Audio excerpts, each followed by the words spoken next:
Notre rendez-vous littéraire maintenant nous emmène sur les traces d'une histoire familiale. Un couple s'aime éperdument, mais au sortir de la Seconde Guerre mondiale, l'homme, un ancien résistant, choisit de partir combattre à nouveau en Corée, puis en Indochine. C'est le drame. Au cœur de votre nouveau roman, Élytrise, bonsoir. Bonsoir, Vous vivez à Saint-Ouen, vous êtes professeur de français. tout à La fait. route de Suwon, c'est le titre de ce roman. Suwon, c'est une grande ville en Corée du Mhm. Sud. Tout débute par une conversation alcoolisée entre deux amis. Qu'est-ce qui va les conduire sur cette route-là, cette route de Suwon? Eh bien, cette route de Suwon, c'est avant tout une histoire familiale. C'est un mystère familial.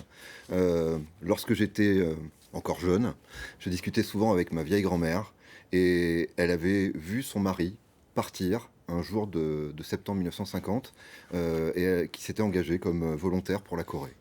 Et cette histoire est restée comme un mystère chez nous. Et de sorte que finalement, j'ai eu envie, lorsque j'ai eu moi-même l'âge qu'il fallait, 50 ans, de me pencher sur cette histoire et d'essayer de la comprendre mieux. Voilà.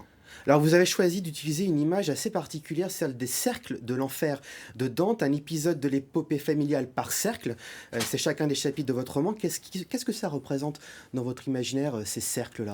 Alors, en fait, dans ce roman, les cercles, finalement, ils étaient là pour apporter les ébauches de réponses. Finalement, on est tous soumis aux mêmes éléments, et on se retrouve l'amitié, l'argent, l'amour. Tous ces éléments traversent nos vies. Et finalement, il m'a semblé que c'était important, au travers des différents éléments, des différentes strates de l'enfer, de proposer ces différentes réponses comme autant de réponses possibles au drame de ce grand-père qui avait disparu. Voilà. Alors ce grand-père, il s'appelle Guy Malon. Tout à Euh, fait. Qu'est-ce que vous avez appris sur lui à travers cette enquête d'écrivain? Alors, je ne vais pas vous livrer la fin la fin de ce roman, mais en fait, effectivement, il avait été résistant. Il est parti comme volontaire en Corée, c'est-à-dire que finalement, personne ne sait ça, mais il y a eu un bataillon de 1000 hommes qui a été créé en 1950 pour aller exercer le premier mandat de l'ONU, qui était celui de défendre la Corée contre l'invasion de Kim Il-sung.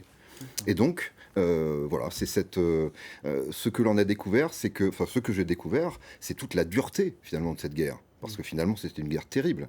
La difficulté aussi de ces soldats qui ont vécu des choses abominables, des massacres.